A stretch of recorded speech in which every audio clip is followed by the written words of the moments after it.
Cabe-me apresentar brevemente os participantes nesta mesa e, enfim, dizer que combinámos de uma forma bastante informal como é que decorreria este painel. Temos cerca de 1 hora, portanto vai ser dado um tempo de cerca de 5 minutos a cada interveniente para fazer uma apresentação inicial, uma vez que é um painel bastante multidisciplinar e com várias abordagens à questão dos comportamentos narrativos e direitos humanos, mais especificamente aos ecossistemas digitais e desordens comportamentais, e depois algumas perguntas que sejam suscitadas por esta intervenção inicial e devolvemos a palavra depois à assistência para também poder colocar questões que achamos que pode ser mais interessante.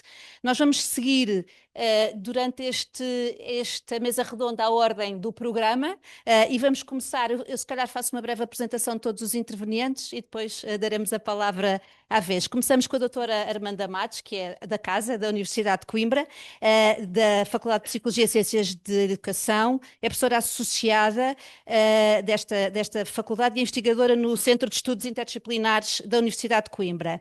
Tem feito investigação sobre educação para os média e literacia mediática e digital e é neste momento coordenadora em Portugal da Rede Interuniversitária Euro-Americana de Investigação Alfamed, que tem como objetivo dar competências digitais aos professores. Alfamed quer dizer alfabetização mediática e achei muito curioso, não estamos a falar de literacia, mas estarmos a falar de alfabetização e se calhar era um primeiro desafio esta pequena diferença entre literacia e alfabetização que todos conhecemos, mas porque é que é preciso então recuar um bocadinho atrás? Enfim, vou deixando alguns motes eventualmente para a conversa. Em segundo lugar, intervirá a doutora Carla Ganito, que chega da Faculdade de Ciências Humanas da Universidade Católica Portuguesa, onde, além de coordenar o Centro de Estudos de Comunicação e Cultura, o grupo conhecido, eu nunca sei dizer, é DIGLIT, não é?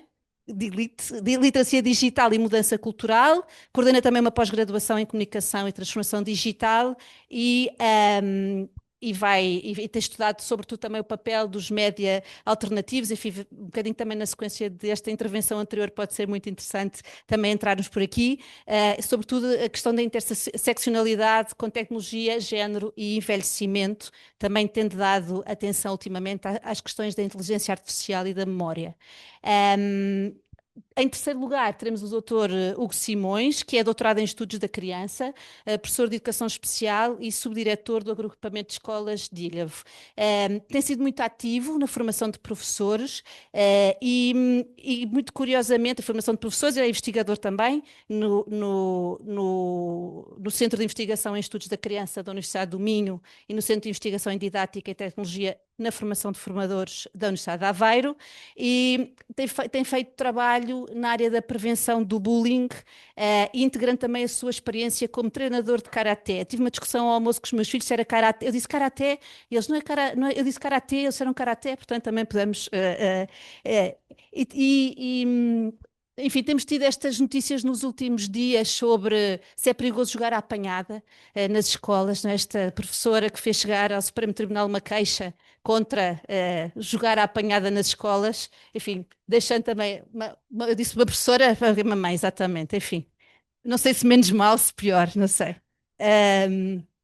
E em quarto lugar, teremos a doutora Isabel Batista, passamos do bullying para o ciberbullying, não é? Nesta transição, é conselheira de cibersegurança na representação permanente de Portugal junto à União Europeia, em Bruxelas, e acompanha aí a política digital e de cibersegurança no contexto europeu.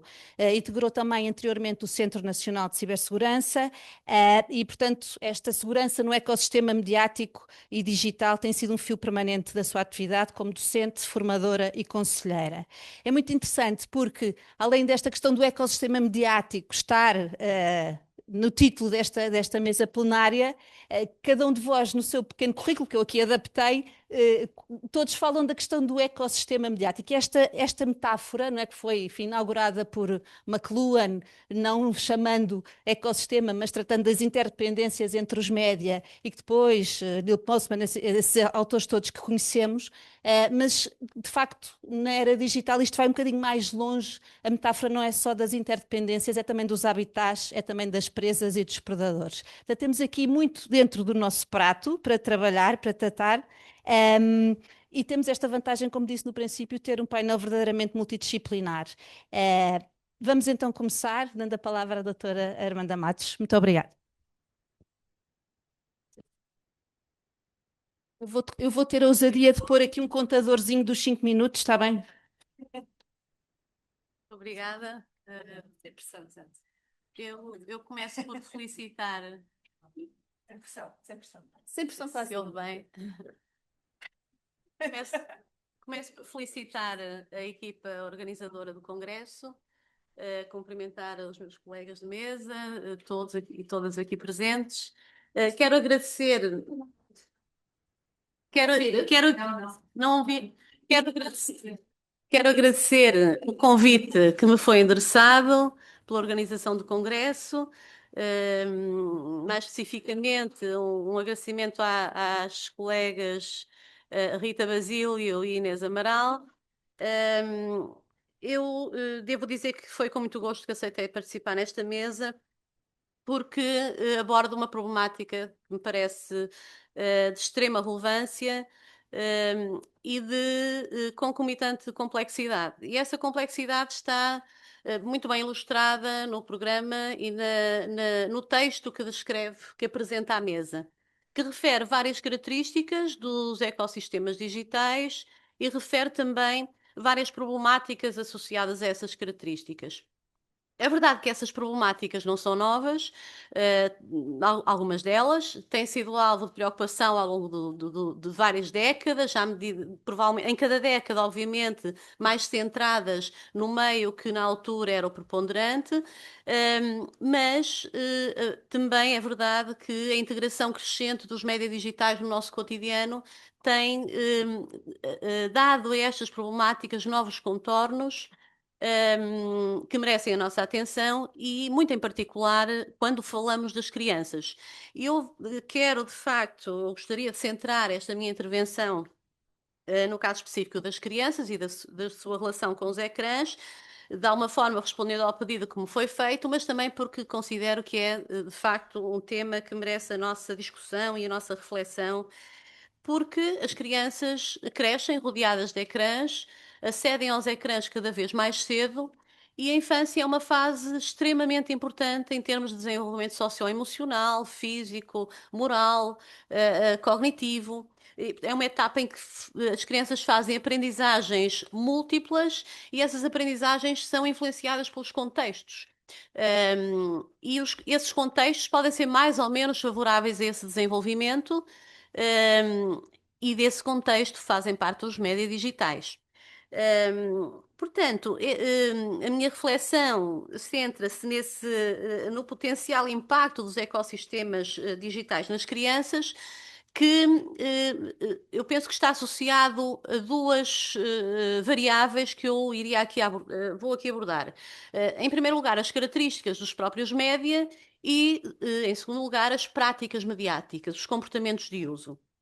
Relativamente, eu vou partilhar algumas ideias para reflexão, em primeiro lugar sobre as características e depois sobre as práticas mediáticas. Começando pelas características, eu destacaria o ciclo contínuo de recepção que os média atuais permitem.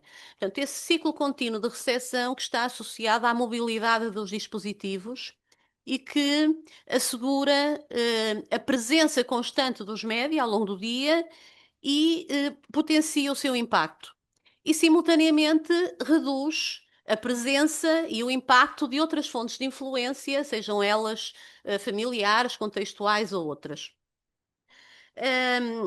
Reduz também, ou pode reduzir, o contacto de cada criança com a realidade não mediada.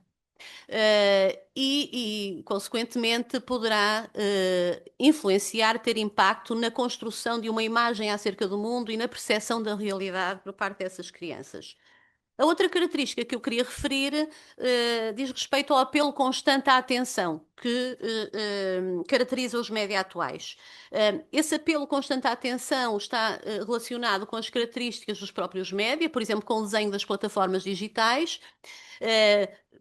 Podemos pensar nas notificações, nos likes, por exemplo, os likes constituem reforços positivos intermitentes que nunca se sabe quando vão ocorrer e por isso são extremamente eficazes. E, portanto, esse apelo à atenção pode constituir um fator de distratibilidade, de sobreativação e dificultar a atenção, a concentração. E o envolvimento, eu diria ainda, pode dificultar um olhar mais reflexivo sobre os conteúdos mediáticos e sobre os próprios comportamentos de uso dos média. Relativamente às práticas, eu queria trazer aqui à discussão o risco de uso excessivo ou problemático dos ecrãs. Este uso excessivo ou problemático tem sido caracterizado na literatura como um uso que interfere no funcionamento das crianças, prejudicando-as em diferentes domínios, socioemocional, académico, comportamental. E esse uso excessivo ou problemático pode manifestar-se, por exemplo, através do efeito de substituição, quando substitui atividades que são necessárias, que são benéficas para o desenvolvimento e para o bem-estar, por exemplo, o sono, a atividade física, as relações sociais face a face, e manifesta-se também através de um efeito de interferência. Interfere nas atividades, por exemplo, nas atividades de estudo, nas relações com os outros, na comunicação com os outros. Esse efeito, aliás, na comunicação com os outros tem sido muito estudado, não só nas crianças, mas também nos adultos. Convém referir que esse uso excessivo ou problemático pode assumir também características de dependência comportamental semelhantes àquelas que encontramos nas dependências de substâncias. Embora seja um assunto ainda muito discutido e não tão consensual. Para terminar, que devo estar mesmo a terminar o meu tempo, eu diria que este uso excessivo ou problemático, sendo um risco do foro comportamental, tem impacto noutros domínios, no domínio socioemocional, no domínio físico, no domínio cognitivo. Mas não queria terminar sem uma nota positiva. E essa nota positiva tem a ver com o quê? Com o facto de que a própria investigação tem apontado para isso, que estes riscos dependem de múltiplos fatores. Dependem das práticas, dos tempos de uso, das finalidades de uso, dependem dos contextos de uso, por exemplo, dos contextos familiares, das estratégias de mediação familiar e da literacia mediática. Porque é importante referir aqui estes fatores? É que estes fatores indicam-nos possibilidades de intervenção. É possível intervir nestes fatores, tentando minimizar os riscos e, simultaneamente, rentabilizar benefícios que as crianças podem ter do seu uso dos ecrãs. Muito Obrigada por esta primeira intervenção. Já voltaremos. Eu não fui escrupulosa porque só comecei a contar a partir do momento em que entramos de facto no tema e passava a palavra à doutora Carla Ganito também quando estava um bocadinho a pensar também neste tema, conhecerão todos, seguramente quase todos, o livro do A Geração Ansiosa de Jonathan Haidt, não é? E como ao ler temos muita vontade de tirar os telemóveis ou de voltar para trás e reduzir o tempo de ecrã. Se calhar numa idade mais avançada, no envelhecimento, não sei se os riscos são os mesmos ou se são outros. Então, boa tarde a todos. Também, antes de mais, começar por agradecer o convite para aqui estar presente, especialmente à minha colega Inês, que teve, enfim, a amabilidade de me convidar. De facto, eu gostava de trazer aqui para a discussão duas áreas ou duas dimensões que são menos visíveis muitas vezes nesta discussão sobre a literacia, particularmente a literacia digital, mas também a mediática, que é exatamente a questão dos mais velhos e das mulheres. Que são e também quando estas duas dimensões se cruzam, portanto, ou seja, quando temos mulheres mais velhas que sofrem uma dupla exclusão, particularmente em Portugal, onde nós sabemos que as mulheres mais velhas acima dos 65 anos têm uma baixa literacia Falando em alfabetização, esta é de facto também uma das questões principais que afetam as mulheres. Portanto, gostaria de, enfim, de falar aqui um pouco mais e trazer uma perspectiva mais interseccional. E a questão da adição, quando se fala da adição nos mais jovens, na verdade, os mais velhos sofrem exatamente o mesmo risco, não é? Tanto que há vários estudos neste momento sobre o impacto negativo da adição digital nos acima de 65 anos, provocando exatamente os mesmos efeitos que nós vemos nos mais novos. O isolamento, os estar mais expostos à fraude, praticamente à fraude digital, e também a questão da interferência nas atividades que deveriam fazer, não é? Portanto, ou que seriam benéficas, como sair por fora de casa, estar ao ar livre. Portanto, há de facto aqui também a geração ansiosa não é apenas a geração mais jovem, é também a geração mais velha. E nesse aspecto, Portugal de facto enfrenta um cenário demográfico sem precedentes, não é? Portanto, eu trouxe aqui alguns dados só para depois podermos também aqui no debate, não é? Em 2024, 24% da nossa população tinha 65 ou mais anos. São 2,6 milhões de pessoas. As projeções indicam que até 2100 teremos 316 idosos por cada 100 jovens, com regiões como o Norte a atingir 475 idosos por cada 100 jovens. Portanto, Portugal, eu penso que muitos de nós já terão essa noção, é dos países da Europa que registra maiores taxas de envelhecimento. E esta também não é uma questão apenas demográfica, é também uma questão de cidadania digital. A população sénior, apesar de nós termos vindo a assistir a uma redução da exclusão digital, a população sénior permanece especialmente vulnerável. Portanto, a exclusão digital em idades mais avançadas é frequentemente o resultado de desvantagens que são acumuladas, como eu estava aqui a explicar, não é? Tanto baixa literacia, menor rendimento, menor escolaridade e, no caso das mulheres, também carreiras mais curtas devido à assunção de tarefas de cuidado, que ainda recaem maioritariamente sobre as mulheres. Portanto, temos que garantir que os programas de literacia digital, não desvalorizando, como é óbvio, as camadas mais jovens, que sejam de facto multidimensionais e personalizados, porque um programa de literacia digital dirigido a alguém que tem ensino superior ou uma escolaridade avançada não é a mesma coisa do que ensinar alguém que fez a quarta classe ou pouco mais, não é? E, portanto, precisamos de facto de respostas que se foquem nesta multidisciplinaridade. Os idosos, por outro lado, enfrentam uma dupla penalização e a intervenção anterior fez-me pensar muito nisso e que essa é uma das dimensões mais importantes, que é o isolamento, a que também são votados não apenas os mais velhos, mas também os mais jovens. As cidades, o nosso espaço urbano, foi completamente reconfigurado nos últimos anos. Portanto, os espaços de encontro, de socialização, foram completamente abandonados, banidos, não é? E a metáfora do. Eu tinha trazido uma apresentação, mas não a pude mostrar, não é? A metáfora de agora dos bancos, onde nós esperamos pelos autocarros, já não serem bancos normais, serem sítios onde nós estamos em pé. Para mim, e esta coisa que se chama o mobiliário urbano agressivo, que isso é um outro nome, mas agora não me consigo lembrar, mas a ideia é criar espaços que sejam hostis, para que as pessoas não permaneçam, não é? E, portanto, esta não permanência nos espaços públicos também vota ainda mais as pessoas ao isolamento. E é esta dependência, por outro lado, por um lado tecnológica, que também expõe cada vez mais a uma série de efeitos nocivos. Portanto, esta exclusão não é apenas sobre não usar, não saber usar, é sobre toda a vulnerabilidade que daí advém. Os séniores são o alvo principal de fraudes financeiras digitais. Acabámos de ver agora, a Polícia Judiciária acabou de apreender ou de prender uma pessoa que cometeu inúmeros crimes na fraude Olá Pai, Olá Mãe, não é? E também é Olá Avô, Olá Avó. E também, isto é um dado interessante, também de um outro estudo mais recente, são vetores subestimados na propagação de desinformação.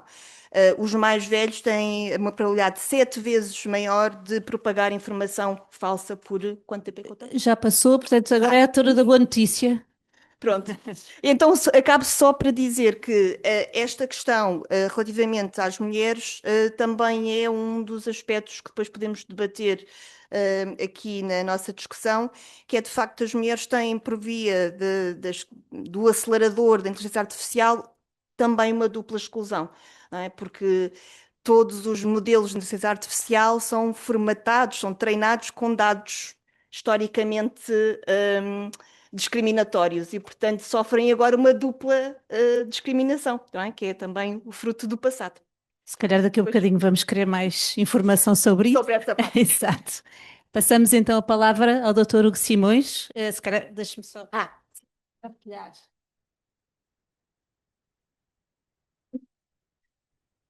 Ora então, muito boa tarde a todos.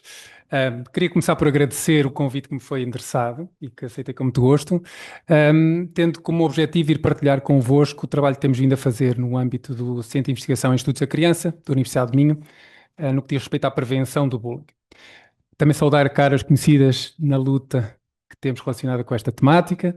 É sempre importante ver aqui pessoas que para nós são importantes e referências, em alguns casos. Ora bem, eu trago-vos aqui uma realidade que é uma realidade que todos nós já passamos, que é a realidade escolar. É uma realidade que é complexa, que é cada vez mais multidimensional e que, de alguma maneira, transporta para o dia-a-dia da própria escola uma série de desafios que muitas vezes temos tendência ou a não dar o devido valor ou a ignorar. A questão do bullying e da agressão entre pares é uma dessas situações que nos obriga a ter cuidados suplementares. Sabemos que nem sempre foi como é hoje, esta relação que temos com a violência entre os pares, mas hoje estamos muito bem encaminhados e os programas de intervenção são suportam-se muito nas evidências científicas daquilo que realmente resulta. No caso das relações entre pares, elas têm vindo a ser complicadas ou a sua relação tem vindo a ser complexificada por causa do digital. O digital transportou para as próprias relações dos seus pares um conflito iminente, quando ele existe, que de uma maneira quase que incontrolável não se tem forma de minimizar. Qual é o problema em termos escolares quando nós temos este tipo de situações? É que o adulto, que normalmente seria o adulto regulador, é o adulto que muitas vezes não está nestes contextos. Então importa que nós consigamos levar para o terreno mecanismos de proteção para que os próprios alunos consigam ser eles os agentes promotores da sua proteção ou de ajuda de terceiros. Ora, o programa de prevenção que nós temos vindo a trabalhar nesta escola em particular, como noutras, mas esta trago porque é a escola, o agrupamento de escolas onde concluímos os 3 anos do plano inicialmente prescrito. Os outros ainda estão em fase de acompanhamento. Trago estes dados porque são importantes demonstrar o impacto que este tipo de intervenção tem. A primeira premissa que este programa tem é de colocar o aluno como objeto e objetivo da própria ação. É para ele que nós fazemos a ação e é com ele que nós fazemos a ação. Não é um adulto que vai dizer ao aluno o que é que ele vai fazer. Não é um adulto que vai coordenar de alguma maneira estas atividades. É com o aluno que nós fazemos essas intervenções. E esse aluno nós damos-lhe um nome. Ele fica todo empoderado e cheio de orgulho porque lhe chamamos embaixador anti-bullying. E esse embaixador anti-bullying não é nada mais do que um mentor de um aluno mais novo. Porquê? Porque nós vamos pegar precisamente nas características que o bullying transporta, e no ciberbullying, que é a repetição, a assimetria de poder e a intencionalidade. E vamos pegar nessa assimetria de poder e vamos colocar os mais velhos a ajudar os mais novos. Ou seja, invertemos esta assimetria de poder. Vamos buscar também a repetição, tal e qual como o fenómeno que nós estamos aqui a tratar agora, e também de forma repetida eles fazem essas ações. E depois com uma clara intencionalidade de prevenir o bullying. Ao contrário do que muitas vezes nós vemos por aí, e se não reparem, combate ao bullying. Quando falamos em combate ao bullying, já estamos numa fase em que já não foi possível prevenir. E aqui é parte do karaté. Eu previno uma série de situações no meu dia-a-dia. Não é? Precisamente por isso. Então nós temos que dotar os alunos destas ferramentas. E então, antes que... 3 minutos? Então pronto. Então eu vou tentar de forma muito resumida explicar-vos como é que funciona o plano e porque é que ele surte os efeitos que nós, depois no fim, eu posso comentar convosco também e vou apresentar-vos alguns dados estatísticos que robustecem também esse processo. Primeira coisa, então, o aluno então é o objeto e objetivo. Nós pegamos no aluno, convidamos-lo a participar, fora do seu horário letivo, de forma altruísta e de maneira a conseguir perceber que pode ter um impacto positivo na sua comunidade. O objetivo é lançado desta maneira. Queres fazer a diferença na tua turma, na tua escola e, quer queiramos, quer não, eles aparecem e eles vêm com muita vontade de o fazer. Porquê? Porque há uma maioria silenciosa, aqueles que estão dentro do ramo do bullying, não é? Percebem que há as vítimas, os agressores, e depois há uma maioria silenciosa. Então, esta maioria silenciosa, com as ferramentas certas e com as pessoas certas a apoiá-los, vão para a frente e assumem este papel. Então, numa primeira fase, surgem os embaixadores anti-bullying com esta motivação. Depois, em paralelo, surgem os professores, que também eles, muitas vezes em projetos errados no seu percurso profissional, mas quando eles decidem quais são os projetos que querem estar inseridos, muitas vezes eles também participam. Então temos também os professores embaixadores anti-bullying, que no âmbito da sua formação, que têm que fazer ao longo dos anos, acompanham de forma paralela o trabalho que os alunos vão fazendo ao longo dos anos com o seu trabalho de formação. Então, resulta daqui também uma ligação à parte relacionada com os professores. Depois, numa fase posterior, envolvemos os assistentes operacionais, que são o sangue da nossa escola. São a primeira linha de defesa, muitas vezes, para estes jovens que, de outra maneira, se calhar não têm acesso a uma resposta imediata. São estes assistentes operacionais que sabem, inclusive, o nome de muitos deles e que sabem os problemas. São assistentes operacionais que já passaram por realidades com os irmãos, todo este histórico muitas vezes está ali naquele conjunto de profissionais. Então também são eles envolvidos neste processo de formação. E depois, por último, os pais. No caso do agrupamento de escolas de Ilha, temos cá uma mãe que participou precisamente numa dessas etapas e como formadora também, em que envolvemos os pais também como embaixadores anti-bullying. Convidamos os pais dos embaixadores anti-bullying a participarem no processo como os filhos estão a participar. E vocês podem não acreditar, mas eles aparecem e envolvem-se e dinamizam. E com esta dinâmica conseguimos, ao longo de 3 anos, porquê 3 anos? Porque nós, para atingirmos toda a população escolar, nós não podemos atuar de uma vez só em todo o agrupamento, neste caso. Nós vamos atuando, seguindo aquela máxima da assimetria de poder que vos falei, vamos nos anos terminais de ciclo, ou seja, nos anos em que os alunos mais velhos estão naquela escola, isso é nesses anos que nós vamos atuar, para conseguir que esses consigam ajudar os mais novos. E é sempre nestes anos que nós trabalhamos. Ao fim de 3 anos, todos os alunos, na sua maioria, passaram pelo programa, o que leva a que cerca de 95% dos alunos da escola têm conhecimento sobre o plano, mais de 60% reduziram os níveis de ansiedade, e temos uma redução em cerca de 50% dos níveis de vitimação e de agressão. Inicialmente... Já acabou o tempo? É rápido. Que inicialmente rondavam os 12%, sabendo que nós temos como baliza de referência 20% a 25%, por isso temos um agrupamento com já níveis bem baixos, mas reduzimos para cerca de 6% de vitimação e de agressão exatamente com o mesmo ímpeto. Por isso eu estou a dispor para depois, se calhar gostava de acrescentar mais algumas coisas. Teremos tempo, seguramente, Obrigado. espero. Muito obrigada.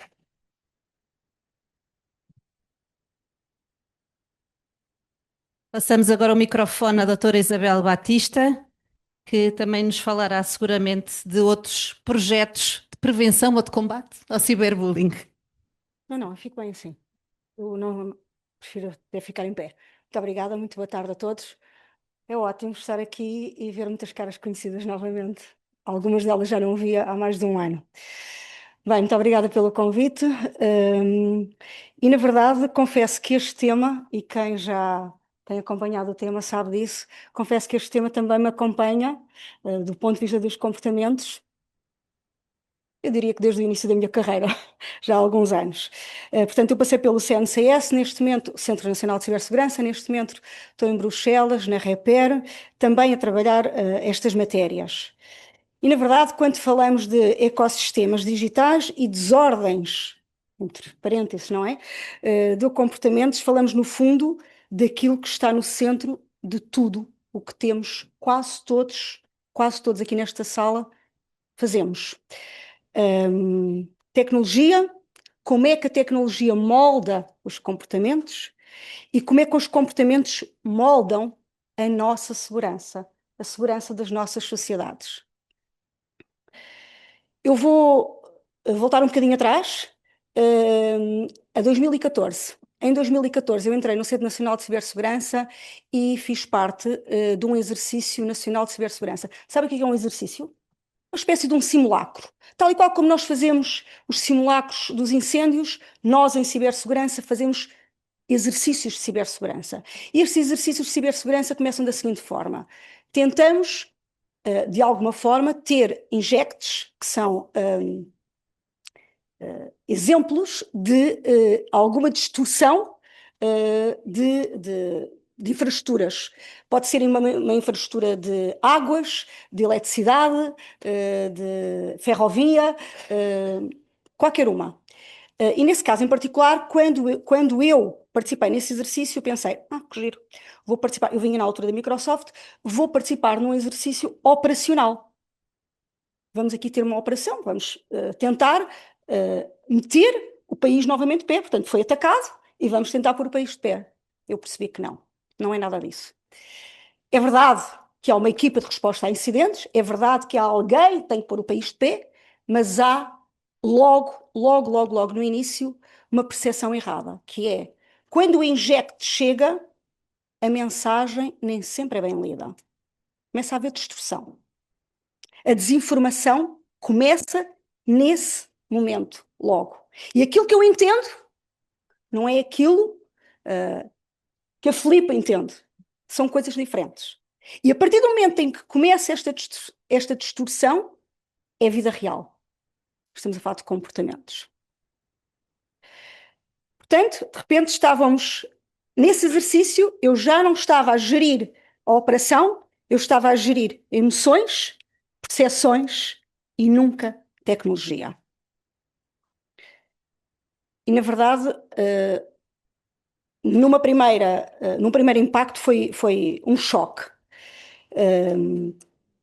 Posteriormente, passaram-se 10 anos e eu fui para Bruxelas no início deste ano e pensei, bem, agora sim, agora é que vou começar a trabalhar estratégia, legislação e a operação vai ficar para trás. Completamente enganada. Voltei ao mesmo. Estamos a falar de comportamentos novamente.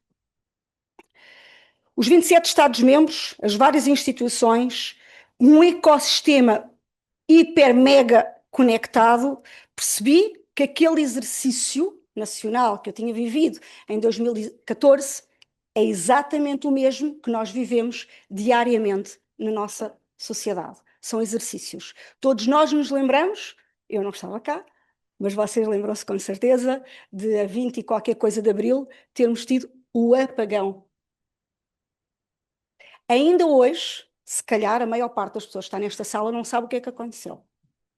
Mas a desinformação começou passado muito poucos minutos. Muito poucos minutos, apareceu um post da Presidente da Comissão Europeia a dizer que são os russos. Isto tem a ver com comportamentos, com desinformação, com falta de literacia. Com ansiedade de performance. Portanto, neste caso, o que eu estou a falar são de os mesmos padrões, aqueles padrões que nós vivemos na nossa vida cotidiana, amplificados. Portanto, a desinformação chega sempre antes da verdade e é usada neste momento como instrumento de pressão sobre atores estatais. As emoções movem-se mais rápido que a razão e a manipulação dos comportamentos tornam-na um instrumento geopolítico. Os algoritmos recompensam aquilo que capta mais atenção, não aquilo que nos faz pensar ou parar. E 90% dos incidentes na Europa têm sempre, ou quase sempre, origem humana. Raramente a culpa é da tecnologia. Se todos se tentarem lembrar dos vários incidentes que aconteceram desde o Grupo Empresa, passando por Vodafone, passando por EDP, etc., etc., todos tiveram origem humana. Trabalhar em cibersegurança é trabalhar com pessoas, as suas decisões, vulnerabilidades, rotinas e impulsos. Neste painel, na verdade, é o que temos estado aqui a discutir. Os meus colegas de painel, do ponto de vista num ecossistema mais estudantil, e a minha experiência não é tão focada na escola, mas sim focada no universo nacional da sociedade. E a Europa, neste momento, posso-vos dizer que já acordou para o fator humano. Temos vários instrumentos, portanto eu já não tenho muito tempo, mas temos vários instrumentos que temos estado a desenvolver nesta matéria, e todos estes instrumentos, que alguns deles estão neste momento em transposição nacional, vão ajudar as nossas sociedades a responderem e a terem mecanismos de resposta, de prevenção, tal e qual como o Karaté, de prevenção destas matérias. Para terminar, só Para terminar, a mensagem então que quero dizer é: se há algo que naquele primeiro exercício me ensinou e que Bruxelas, no fundo, também veio aqui confirmar, veio confirmar neste meu processo do último ano, é que no digital nós estamos sempre a defender pessoas e que ao defendermos pessoas estamos a defender tudo o resto. Estamos a defender democracia, estamos a defender confiança, estabilidade social e a capacidade de cada um de nós, enquanto filhos, pais, mães, avós, colegas, etc., etc., de responder a um mundo digital que nenhum de nós, acho que quase ninguém aqui nesta sala, foi preparado. Deram-nos o digital para a mão e ninguém nos ensinou a navegar nele. Portanto, já estamos atrás do prejuízo. Vamos ter que fazer alguma coisa por ele. Muito obrigada.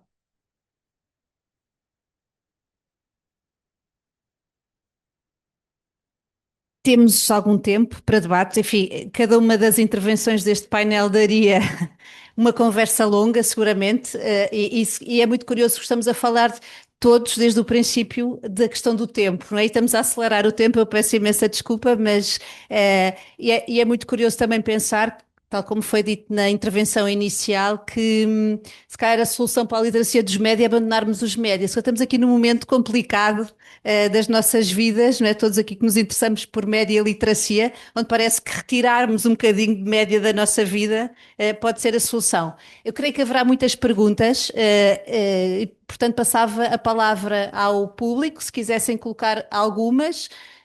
E se for difícil começar, porque às vezes eu posso lançar uma pergunta para o painel, precisamente na linha do que estava a dizer.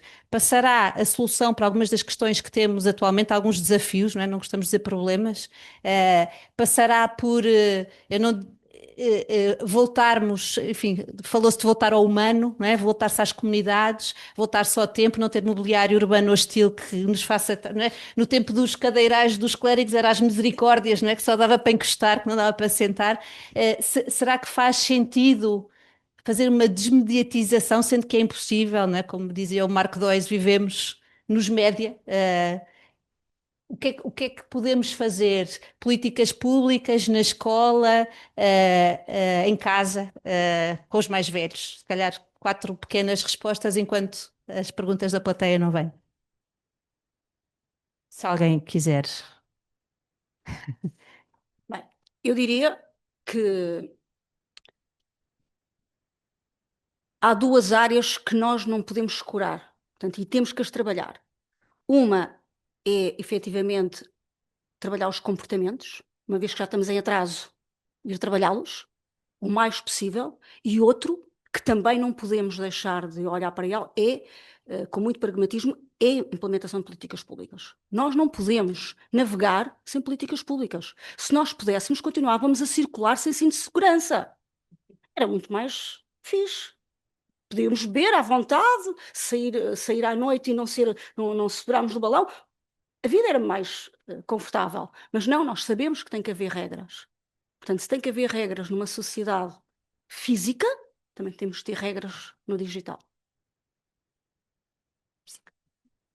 Eu se calhar aproveitava para reforçar esta questão que também foi abordada na apresentação inicial, que é esta questão da comunidade, não é? E de particularmente para a dimensão dos mais velhos, e para o apoio aos mais velhos, mas também na questão da prevenção do bullying e num ecossistema escolar mais saudável, um, que é o definir políticas que podem não ser necessariamente públicas, não é? Mas que é uma criação de um plano de literacia que seja assente na dimensão comunitária, não é?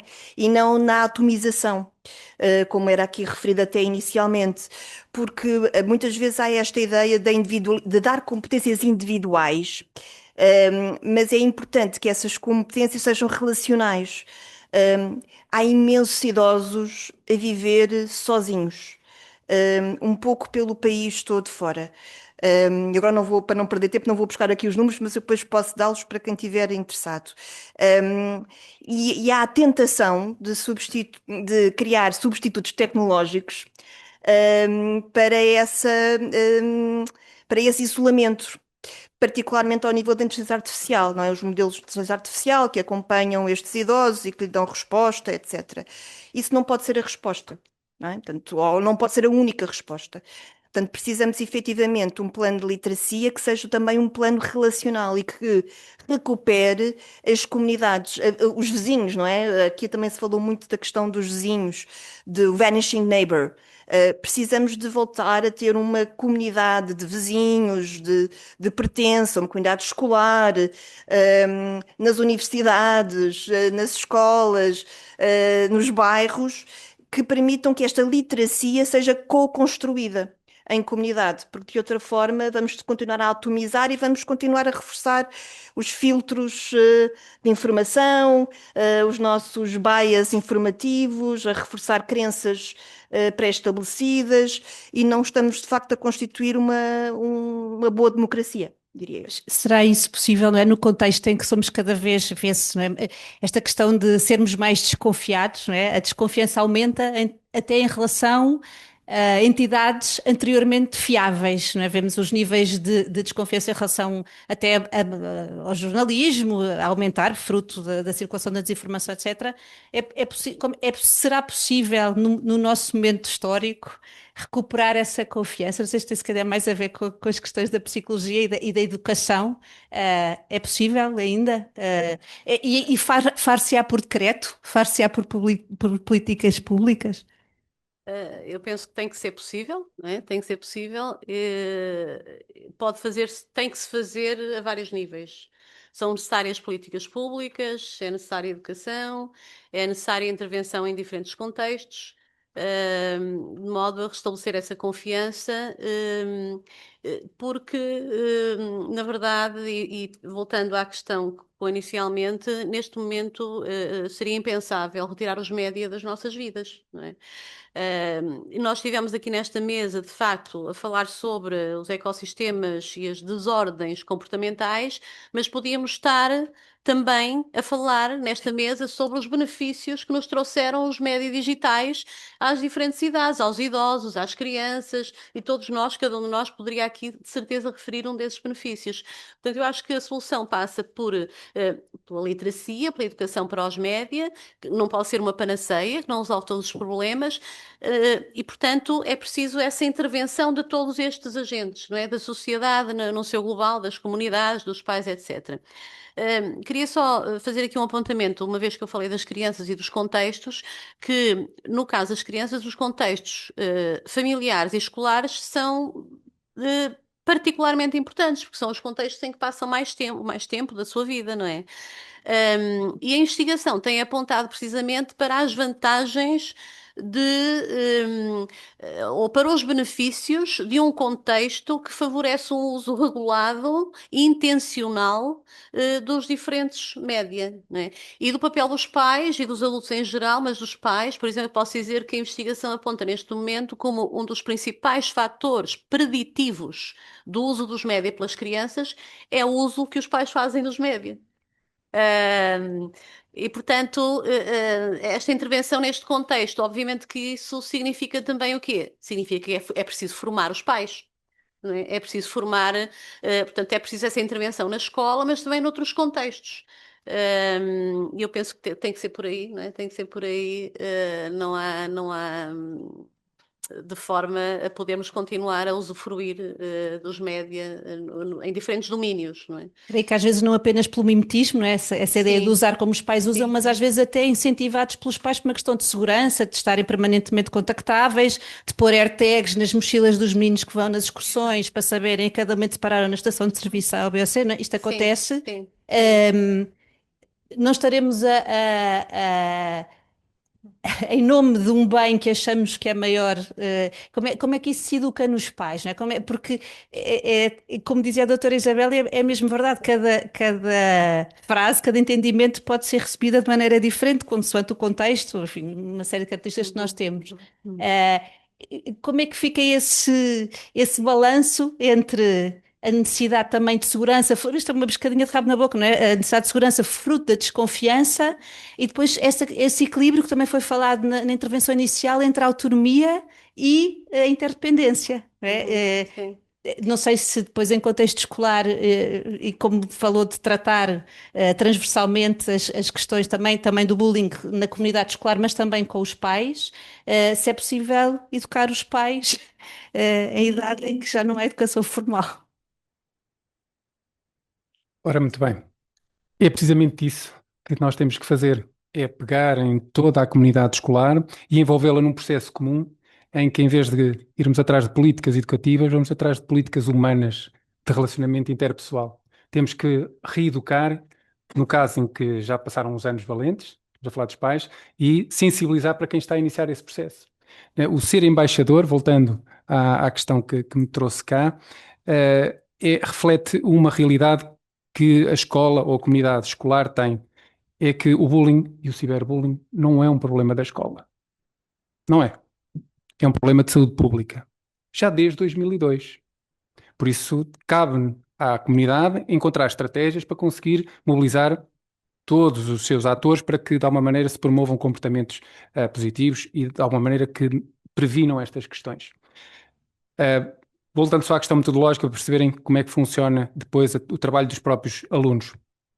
Eles, depois de se inscreverem, são capacitados para poderem atuar junto dos colegas mais novos.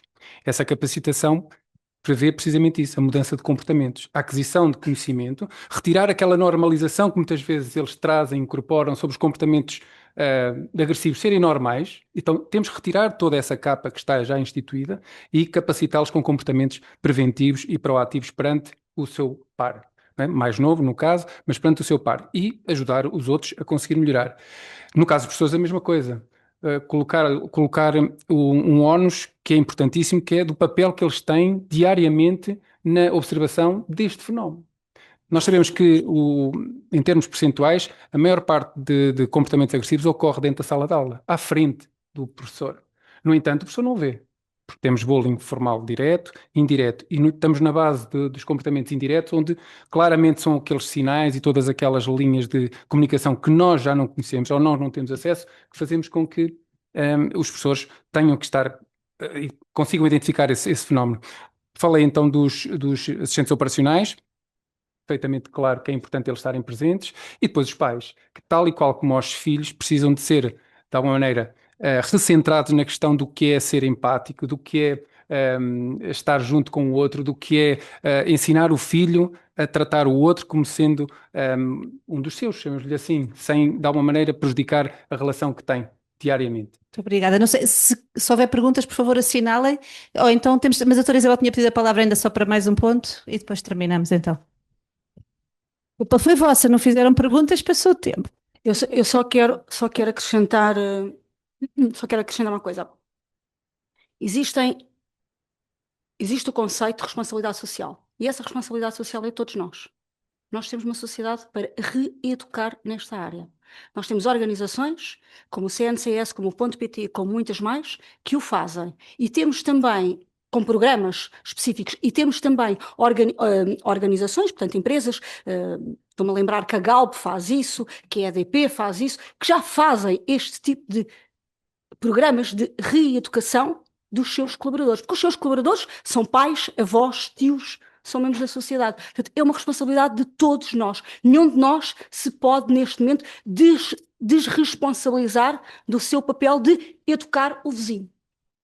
Com este repto fortíssimo, despedimos-nos deste painel, agradecendo a presença de todos.